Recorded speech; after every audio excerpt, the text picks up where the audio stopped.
Hello and welcome to the Artisan Academy. My name is Sophia, and today we are going to be speaking about building a brand and finding your voice. And so, of course, that can mean a lot of things, but to give you perspective and kind of how this is going to look, my background is in arts management, but also I have a side career in coaching. And so, with that, I've been able to really take this business-minded approach to developing artists and developing careers from a craft, but also with the coaching side of things, I have a lot of experience in being able to develop something effectively, but also to do it very intentionally and mindfully, and to be able to coach the individual and not just the product of the individual. I think it's really easy as a career coach for some people, or somebody that would come into a company like a consultant, really just to maximize profits or maximize results, to kind of blow off and forget, the engineer behind the product.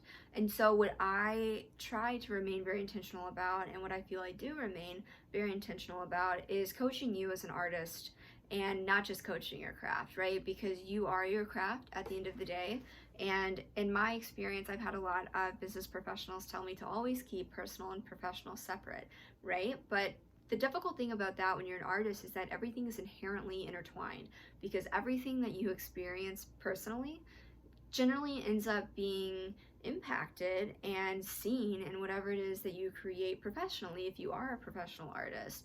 But regardless, whether this is something that you're pursuing for a profession, whether this is something you're pursuing just because what the hell, you want to do some art and maybe you can make a few extra $1,000 a year, amazing, thank you. I'm so happy to have you along for this and so happy to be your guide, especially when it comes to brand development and building brand cohesion and really establishing yourself. Something I think I've had a lot of experience in and think that I have a lot to offer you. And so just to get started, we're basically going to break down 3 to 4 different points about how to find your brand and how to establish your voice. And maybe you've already feel that you've done that.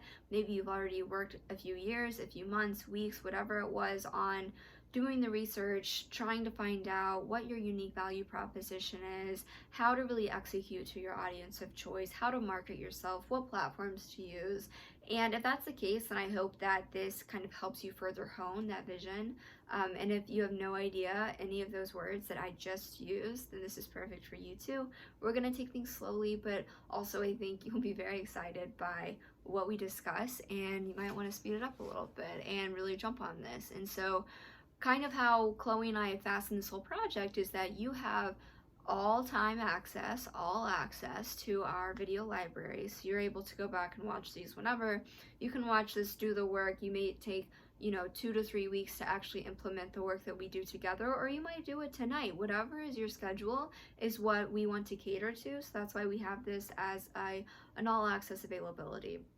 So just to begin, I would like everybody to grab either a pen or pencil and paper, so something to write with, and your phone, or any sort of engine or search device that you could use to go on Instagram and Pinterest with me to kind of explore some different visual branding that we'll get into later.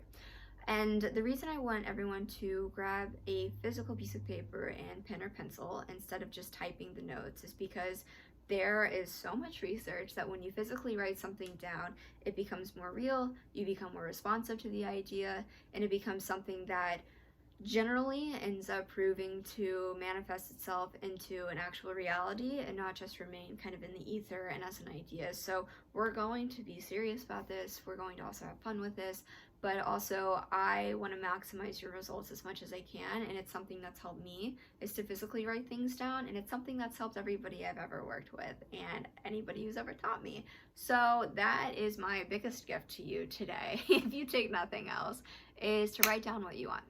Really write it down, and don't write it down as an if, but what if. No, like, write it as sure as you can be. I am this is happening, whatever that is. That's the mentality that we're going to bring into these exercises today. So the first thing that I want you to think about is what motivates you to create your work and what motivates you to share your work, because they're two very different things. You could be somebody who likes to create work, but you just keep it in a sketchbook and you keep it to yourself. You might be somebody who creates that work in the sketchbook, but then moves to the different step of you put it on canvas, you frame it, maybe you mat it, and then you sell it. And so to me, what I want to get into is a kind of psychoanalysis of why do I feel the need to share my work? What motivates me to do so? To give you an example, I have an artist that I've worked with in the past who wants to essentially just pay for her craft. She is an absolute art addict, and she wants to be able to keep ordering her amazing gesso paints, and she wants to be able to keep creating because it keeps her sane. And there really is no end game in terms of, you know, becoming a full-time artist, but she wants to be able to continue to subsidize herself, and it just feels intrinsically good to her and brings her joy to create art and to sell that art. And so what I want you to think about is, you know, are you doing this to pay off a loan? Are you doing this to subsidize a craft? Are you doing this to raise money for something? Are you doing this because you just have so much creative energy inside of you? It takes everything in you, you know, not to just be in a studio all day. So whatever that looks like for you, I'd like you to take a minute and take your pen and paper and divide it into two columns maybe. So on the left, what motivates you to create your work, and on the right, what motivates you to share your work, and why do you feel that you need to share it? So take a minute to do that, and when you're done, I'm gonna keep talking as you work through that, just so you can kind of listen and write, and maybe what I say could inspire something that you write. And so the next thing that I want you to think about as you're writing about what motivates you is begin to notice what you notice. So maybe from this verbal prompt, you start thinking, okay, what do I notice when I flip through my camera roll? What do I notice that I capture a lot of? Do I capture a lot of landscapes? Do I capture a lot of color, of food? Do I just capture a lot of people? Maybe you don't take pictures, and then begin to notice what you notice when you walk outside the next time. Is it the leaves? Is it the sound? Try and stay visual with this. I think the visual exercise is going to be more grounding and more tangible. But I think generally we begin to see that we've been crafting our own brand for a while. We just haven't realized it. You know, if I were to show you my camera roll, you're going to see a lot of food, a lot of color, a lot of really zoomed in, cropped in photos of, you know, the way that tile overlapped with rug, because I'm obsessed with geometry and I'm obsessed with the way that shapes and light play off of one another. And then I start to notice that all of that truly is reflective in the physical artwork that I've created or produced. I also think it's reflective in my Instagram. Not that I try to mindfully curate my Instagram because it's not solely for art, but just because that's who I am and that's what I gravitate towards. And when I look at the filters I use really faded, kind of muted tones. I like grainy saturation. So take a moment too to begin to notice what you notice. And if that means flipping through your camera roll while we talk, do that. You know, I think that you'll be able to kind of passively listen to whatever I'm saying, but you're also maybe going to get an aha moment or two while doing this. Another tool that I usually use to keep track of what I notice is Pinterest. I look back on the fashion that I posted or the food that I've posted and just start to jot down beneath that table that we just drew some cohesive elements to these. So if you're flowing through your camera roll and you see, you know, a lot of figures and a lot of bodies, kind of write that down. You know, maybe you live in a metropolitan area and you write, okay, streetwalker, street style, and start to build this verbal vocabulary and diary of what you have captured visually. So after we've done that, take a minute, and you can always go back to this too. So I'm just feeding you these introductory prompts to kind of help get you starting to think about who you are, what you're doing, why you are the way you are.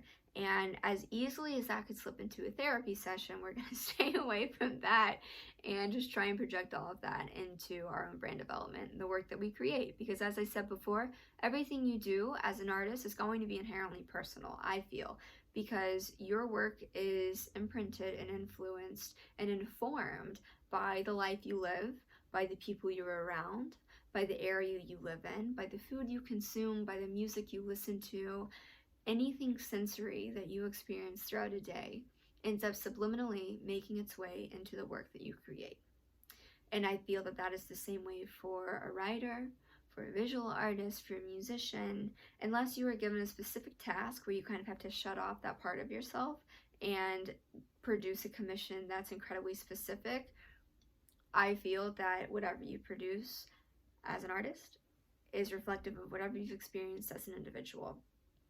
So we're doing all of this really to get clear on how we are and who we are, and as I mentioned, the kind of what, who, and why about you, we're going to be covering that. So those are the 3 points that I would like to cover with you guys today is, what is it that you're making? Why are you making it? And who are you making it for? And so today is just going to be a lot of brainstorming, messy collaboration, creation, and video too will get more in kind of how to streamline and build that physical visual brand. Chloe's, again, to kind of separate what I'm doing from Chloe's going to be talking about how to create that brand, and once you've created it with me, how to really inject it into the work that you make. So your art, your what, okay? But I think in order to do that, we really have to have a good understanding, and you have to feel confident and comfortable in the who, what, and why of you before you can really create that actual who, what, and why. So part of all of this that's incredibly important to keep in mind is remaining authentic to you and remaining really original, because although I feel that it is important to maybe highlight 1, 2, 3, 4 different artists on Instagram or on any websites or magazines that you've seen who you feel have really strong brand cohesion, or you feel are maybe doing what you would like to be doing, I would like you to pinpoint those people either in your head now or after this video and kind of observe, again, notice what you notice about why you like them and about why it's compelling to you. Is it the colors that they use? Is it their filters on Instagram? What is it about the visual look and feel of their brand that attracts you? And how could you make that your own? And that seems like a pretty open-ended prompt, right? How could I make that my own? Why can't I just copy? It's so much easier. But as I mentioned, I'm going to keep going back to this, that whatever you are creating as an artist is going to be reflective of you as a person. And so I'll give you an example. An artist that I really think has a beautiful brand cohesion is Raven Roxanne. She's a local Charleston artist, so I'm in the Charleston area. And I could say, well, we're influenced by the same environment, but Raven's had, years of life that I haven't had. And so while she may love to focus on birds, I love to focus on the female body. So I could take bits and pieces of kind of what inspires her and influences her and find a way to really sew that and weave that into what I do. And our subject matter might be different, but our feel might be the same, but therefore our work is inherently different because we have different subject matter. And, the point of art, I feel, isn't to exactly recreate, but I do think it is such a beautiful thing to borrow and explore and really take all of this inspiration from your environment, because it's funny that you end up thinking, is there really anything original? And while you can connect different elements and make something original, this tree behind me, there have been so many trees, there have been so many reflections, but has it ever been done exactly like this? Probably not. This is an artist that I love and hold dear to my heart. I have a few of her pieces. Her name is Christine Patterson. We actually will be representing her with the Artisan Studios, and you'll be able to explore her work and take a look at anything you'd like on her website. They'll even be up for purchase. She also does commission pieces. So just as I'm promoting Christine, I have so much I could say on her because she has developed such a strong brand over the years, and it's so easy for me to talk about her, and that's exactly what it's going to be when other individuals talk about you and talk about you as an artist and your work. It's going to be easy because you've put in the work to really establish your own brand.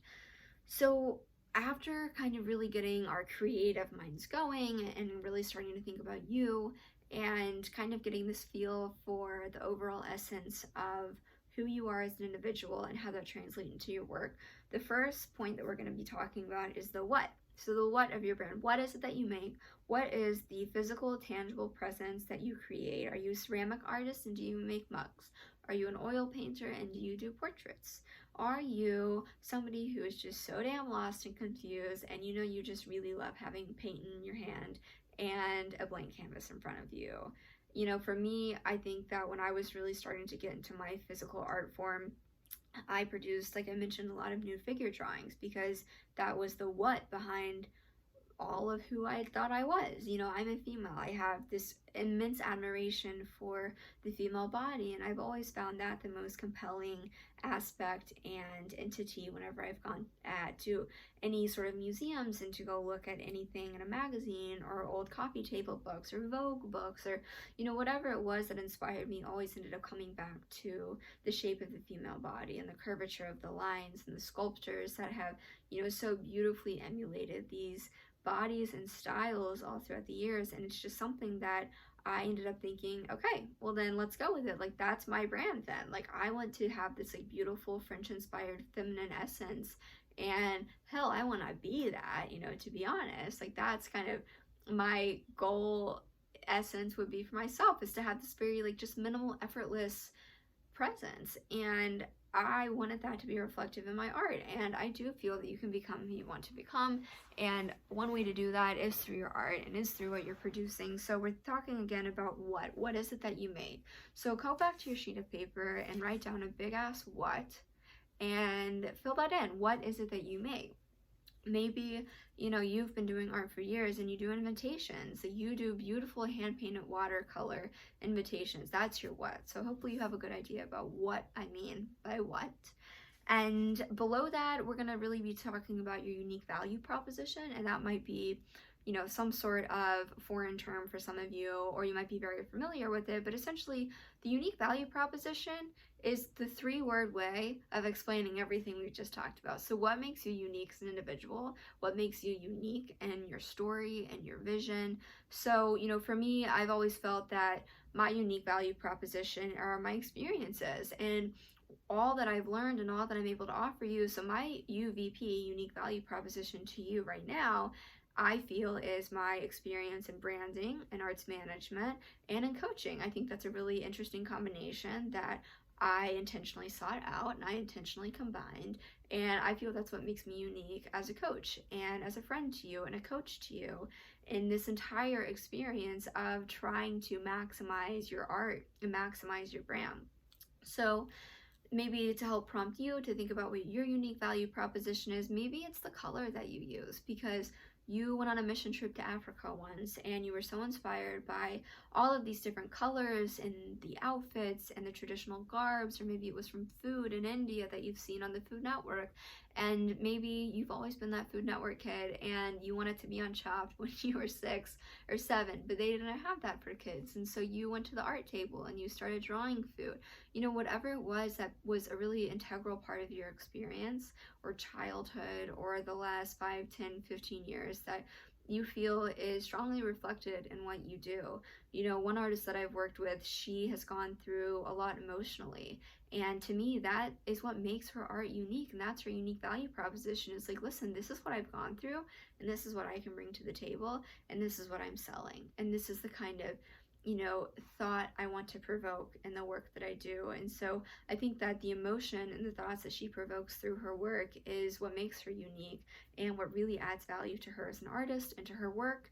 And so for you, you know, just take a minute and you can write UVP and just start listing words. You know, maybe it's color, then you can break that down later and then really write, you know, my unique color is, you know, these beautiful muted tones, because maybe you were raised in Maine and you're used to seeing these, you wash sea glass colors and everything's this kind of flowy, whimsical, organic tone.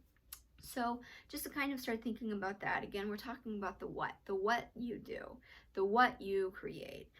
And all of this is part of your unique value proposition and something to be proud of and say, yeah, you know, this is me, own it. That's why we're writing it down, because we're really investing confidence and competence in what we are doing, because we are talking about the what.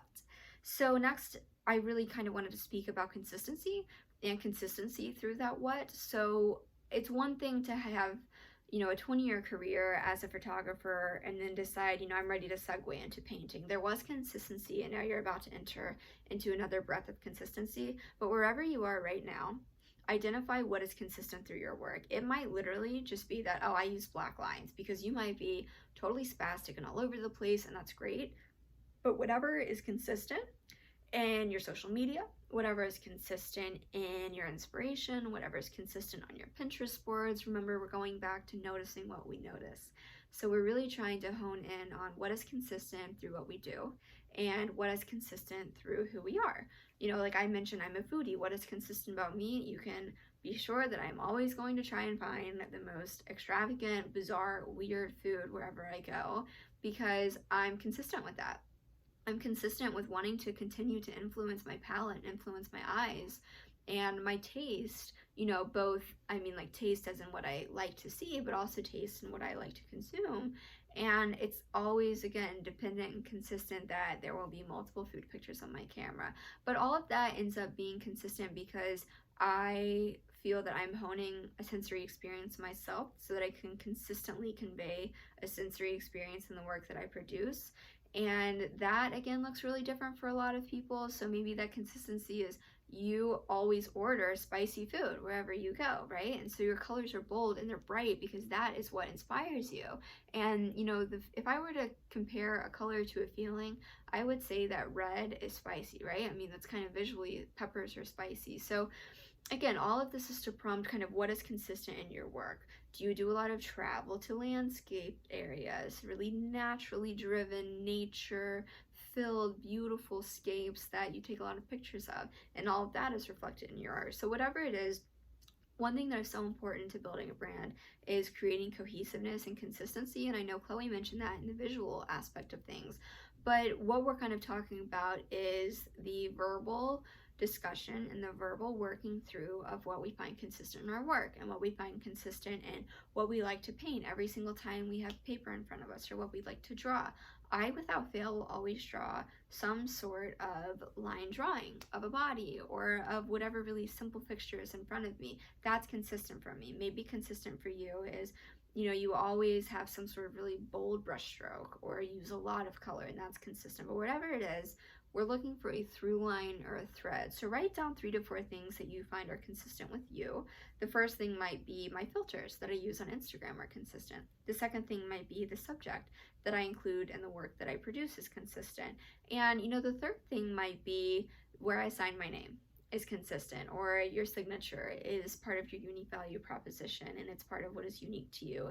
And maybe you have a stamp that you got made and that is unique to you and that is what your signature is on, and that's what's on every single piece that you make. So again, we're starting to think about what is cohesive through our brand, not just each piece that we make, but through brand in general.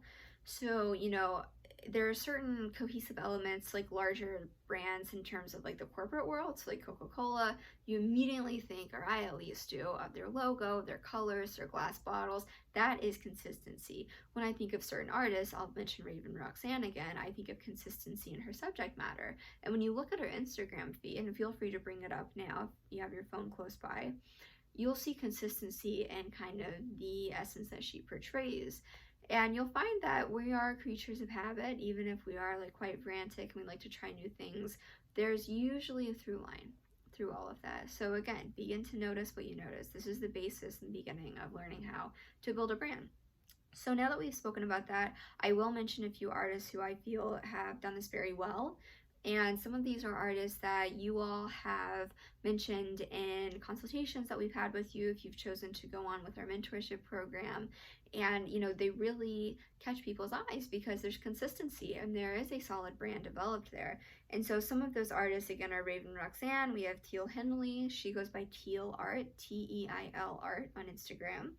Charlie Malpass. She has a very consistent essence throughout her social media presence, but also her work. And so I think in order for her to have consistency on her social media, it was consistent in her work because that is what she posts. So if you have consistency in your work, you have consistency in your images on social. Just kind of a give and take there. So another individual is Shepard Fairey, who is very different than the artist I just mentioned. He's very political. His pieces are very bold, very strong, in a more masculine way.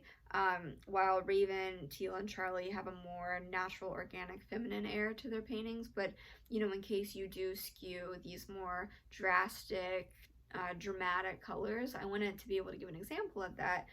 So Shepard Fairey, and all of these will be written up in a handout that you'll receive after this video. So, if some of the spelling kind of gets lost in translation, you'll have all of it visually so you can look it up later.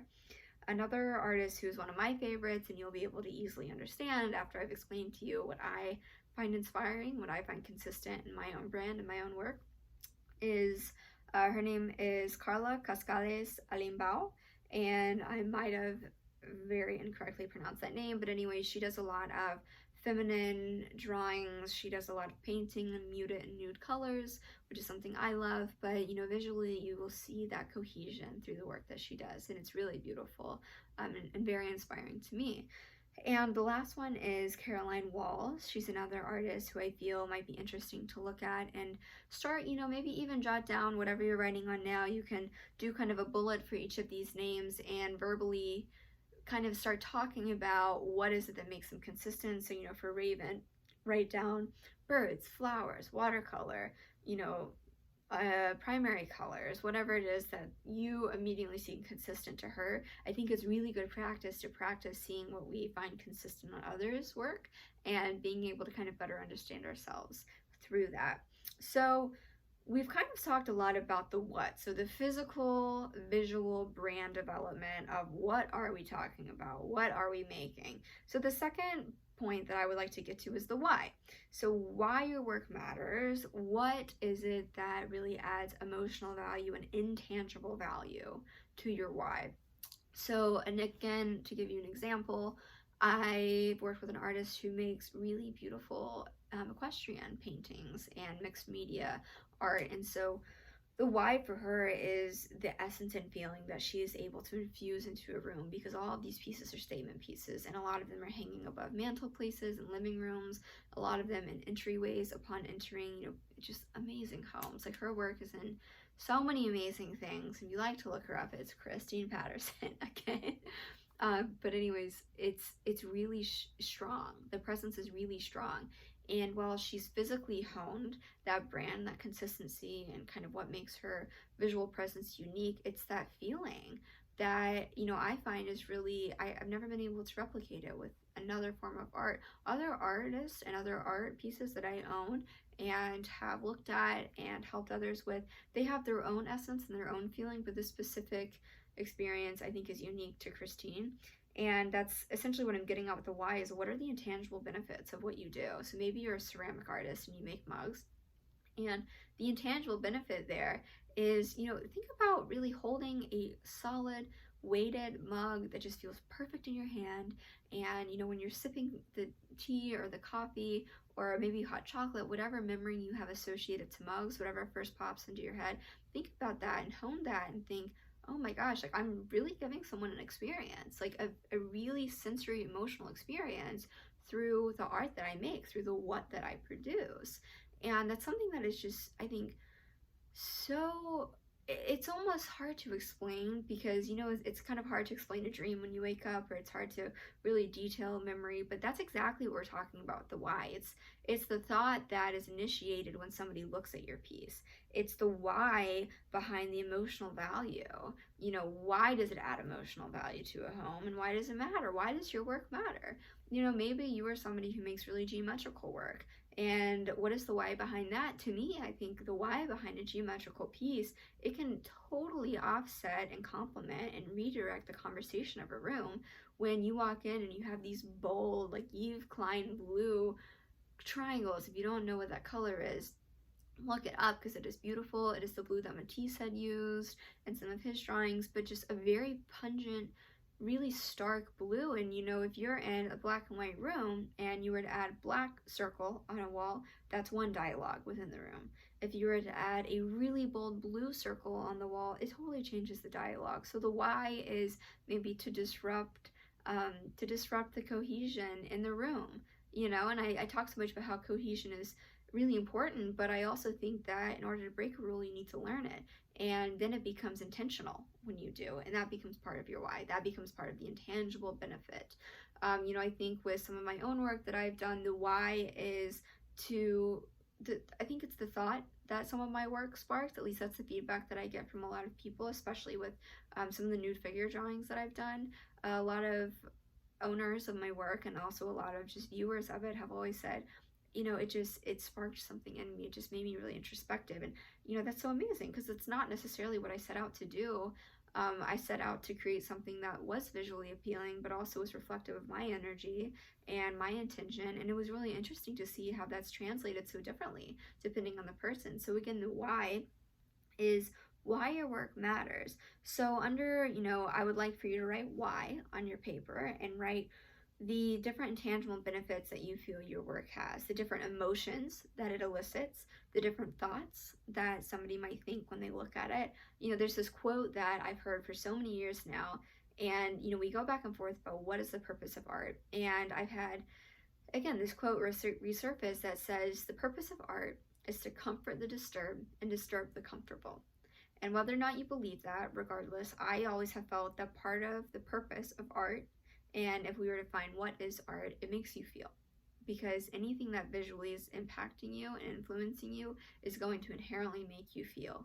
Okay? So that kind of circles back to what we spoke about at the beginning about how anything you do as a professional artist or as an artist in general is always informed by your personal life, right? So it's just this ongoing kind of interaction, and it keeps reversing onto itself about what you experience, what you produce, and what you see and how you feel, because we go through life as sentient beings who are able to feel and experience and form cognitive thoughts. And so it's a really beautiful thing that happens without us even thinking about it. So if you want to get a better understanding of what I'm saying when I'm talking about defining your why, go and look through Picasso, go and look through some of his pieces and immediately notice, what was that feeling I just felt? What was that thought I just had? It's going to continue to spark different thoughts in you. And then after that, go look at a Da Vinci and notice how different those feelings might be. Both of those are capturing the why of the work. Both of those are capturing the different emotional value that those artists have infused into the work that they make. So the what is the physical piece, right? The physical painting you're looking at, and the why, to me, is that intangible benefit or that intangible concept that then follows what you're experiencing after viewing their physical work. So hopefully that makes sense. If not, you can always email me as well, Sophia at theartisanstudios.com. That will be included in the guided handout as well. So I would love to talk more on any of these topics. Again, I mentioned we've gone through what, we're going through why, and then the next point is who.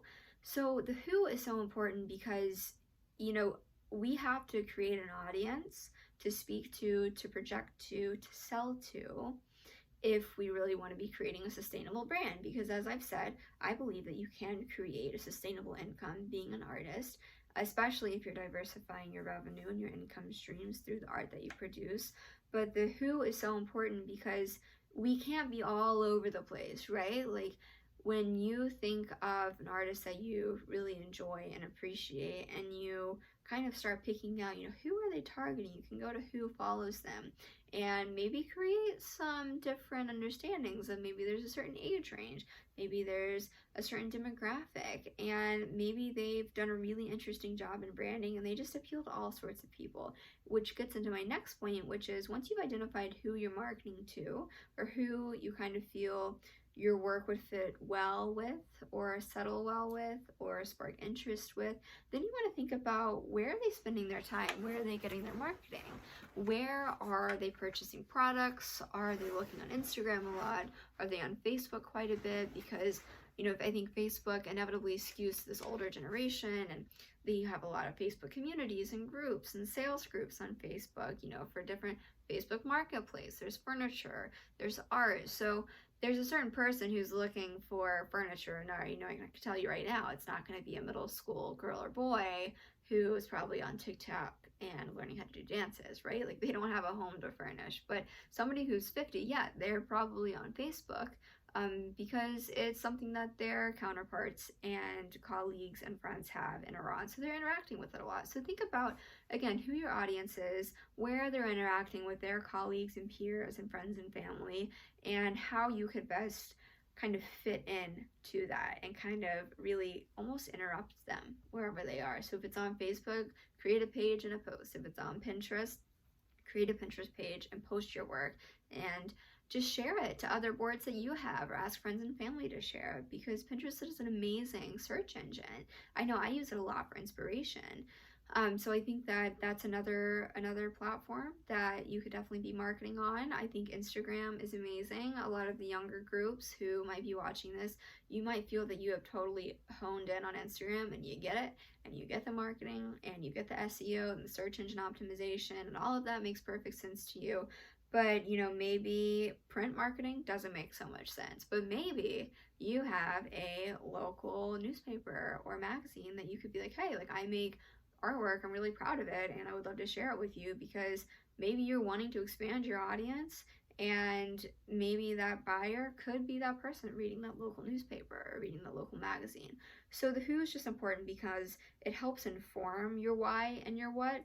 Because if my who is, say a 45-year-old woman who has a young child, and the child's bouncing around everywhere and she's just this hip cool mom, like I don't need to be producing artwork that could be a hazard for young children. So I don't need to be producing a glass installation sculpture that is incredibly expensive, an obscene price point, like $2 million maybe. Let's say it's not obscene necessarily, but for this audience, it might be obscene. That might be very out of their price range. So I'm not going to try and market to the 45-year-old young mom my really sharp, really expensive, kind of maybe intimidating, bold, bright, dramatic colored sculpture, because there's no cohesion there. Does that make sense? But what I might do, say if I am a ceramic artist, as I mentioned earlier, I might make, really like large handled ceramic mugs that are easy to hold, easy for like little 3-year-old hands to hold. Maybe they are kind of durable. So I'm kind of informing again my what and my why through my who. So remember, think about who you're marketing to, who your audience is, and how that informs what you make and why you make it. So please write down who on your paper, and whatever you've kind of been brainstorming and thinking about, jot that down, write that down. Who is your audience? If you're really good at drawing, like physically draw somebody that would be your ideal avatar of an audience member, of a consumer of your work. I think for me, I was kind of thinking my audience was the me's of the world. So, this young 20-year-old who maybe has like a new apartment, they just graduated college, and they want a semi-affordable piece of art that might look really elevated when put in a nice frame, or maybe not even a nice frame, but a frame made it look 10 times better. And so I find that a lot of the individuals that I've sold to over the last few years have been that younger 20-something who is wanting to, just decorate their, semi-shitty New York apartment because they just moved there and they're still looking for a job and they don't have much money, but art brings them joy. And, from that, like, yes, my audience ended up expanding beyond that because I started pushing on Facebook, and I started, becoming a member of groups of different individuals whose ages skew higher than mine. So, like, my mother was able to help me with that. And I ended up making more sales to older individuals. And, what was really interesting is seeing how differently they paired my art and how different it was to see it in their homes compared to the dorm rooms that I saw my work in, or the, like I mentioned, like startup New York apartments that I saw my work in. Neither one is better nor worse, but both interesting, and both again helped inform my who, my what, and my why. So we've gone through kind of the 3 basics that I feel are crucial to developing your brand: defining what you do, defining why you do it, and why it matters, and why somebody would buy it. Really digging into that unique value proposition that you hold as an artist, and what makes your work unique, what makes the experience of viewing your work unique. And then the who. So who is experiencing the what and the why? Who is listening when you talk? And who is interacting with you? Maybe take stock of who is already interacting with your Instagram, interacting with your sales. If you have that already, if you've already established a following, really write that down, right? Maybe 5 to 6 to 10 names. And again, find the cohesiveness through them. Maybe they're all in Texas because you're from Texas, or maybe you randomly sparked a niche in Colorado and you live in Tennessee. Like, take note of all of that. Like, that is all going to be so important in developing your brand. And again, we are writing all of this down because it matters, and because you matter as an artist, and because everything you are and everything you are going to be is so special, and you already have that unique value proposition. I just want to help you put words to it, and I just want to help you be able to cultivate it and have the confidence to say, hell yeah, yeah, I can do this. I am doing this, and write that down too. Like, I am doing this. I have a few mantras that, or, affirmations. Mantra can skew a little spiritual, but I've always kind of felt that affirmations are across the board something that everybody can benefit from. And I keep 4 on my mirror in my bathroom that I read every day, and I feel that they inform my personal and professional success. And the first one is, you are meant for magic. The second one is, abundance flows freely to you. You are here to play big, is the third one.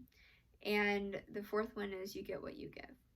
So for me, all of those have informed my professional development because I believe it and I am these things. Like, I just say it, like, there is no room for hesitation. And I want to remove any stigma that is being conceited, that is being self-indulgent, because what we're doing right now is we are essentially working in our own vacuum. Okay, because we have to tinker with shit and we have to really try a lot of different methods and a lot of different ideas and styles and mediums to even be able to figure out the what. Like, maybe you aren't even there yet, and that's great. Brava, good for you. Let's get started, because this is an amazing journey that you are on. You're going to take it at your own pace. That's great. You have all access to these videos whenever you want them. So if you want to pause for 2 weeks after this video and you take everything Chloe talked about and you take everything I talked about, maybe you're a photographer 1 week and then you do drawings and then you do paintings and then you're like, oh my God, I'm an amazing photographer. This is great. Let's go. Okay, rewatch this video and then rework through these exercises, because you'll find that after you tinker with shit, you end up finding something that works for you, and if you go at it long enough, it ends up finding you. And that might happen sooner than later too, but whatever it is, you really do have to experiment and try your hand at a lot of different things. Like, I thought I wanted to do photography, and no, it was not my thing. I thought it was fun and it was cool, but I could not see myself continuing to do it.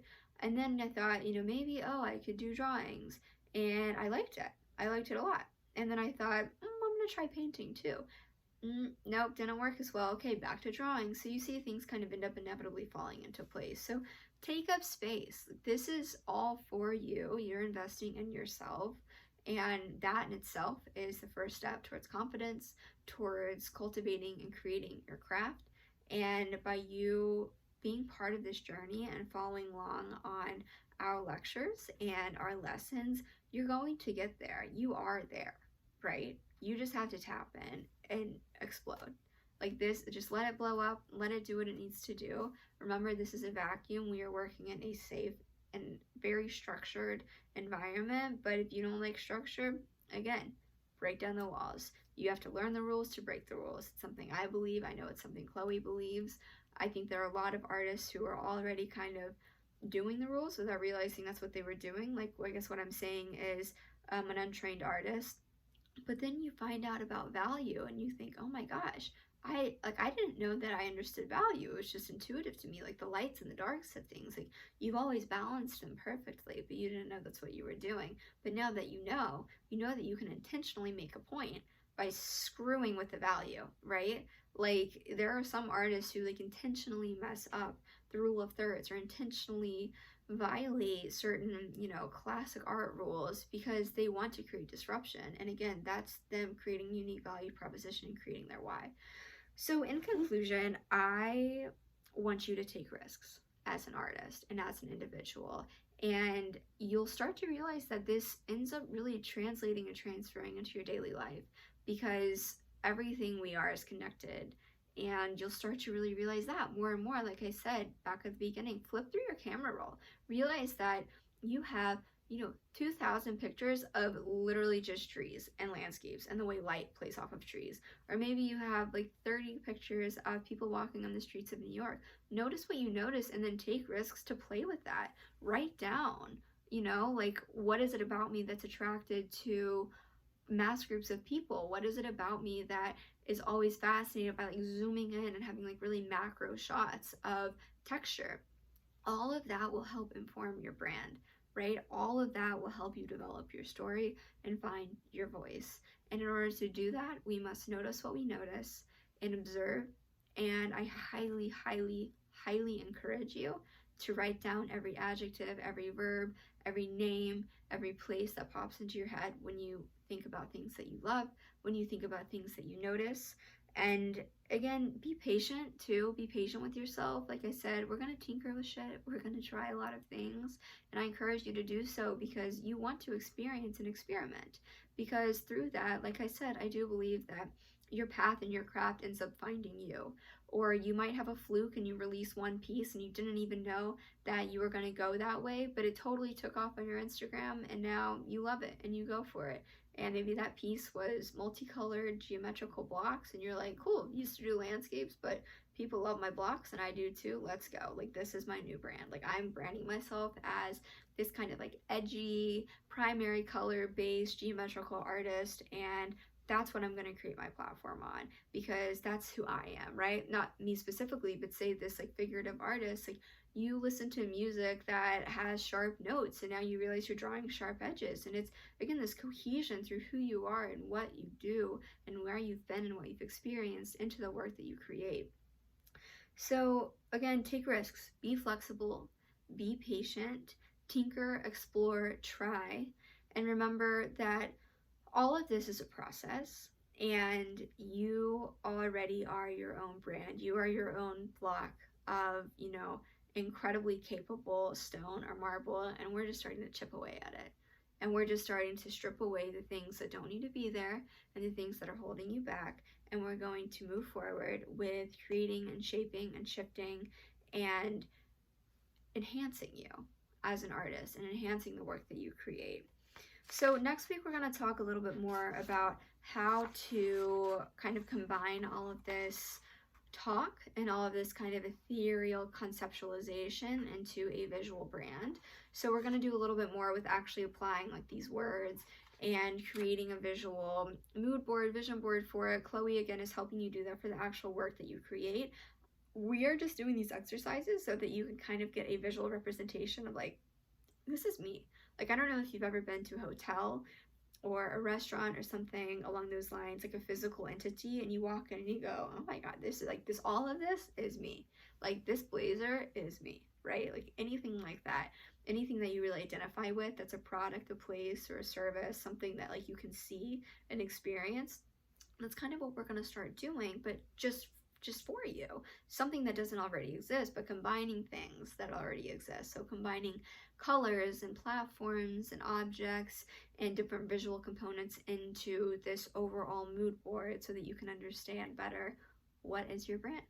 And so that is about all I have for you today. So hopefully that kind of got you excited and a little more clear on the brand that you are cultivating and establishing and creating.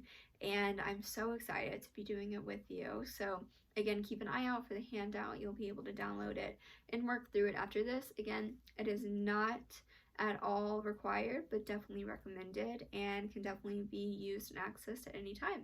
So thank you all. I am so excited to see all, the turnout of this, and please email me again for any questions, or if you just want to email me what you create and what you wrote, or just a picture of your notes today. I would love that. That's super helpful for me to kind of see where you guys are and to get to know who you guys are, because that'll better help inform me and how I present myself and speak to you guys and what we speak about. But again, this was so fun for me, and I hope it was so fun for you, and hopefully you have a beautiful, crazy mess on the paper in front of you, and I'll see you next week.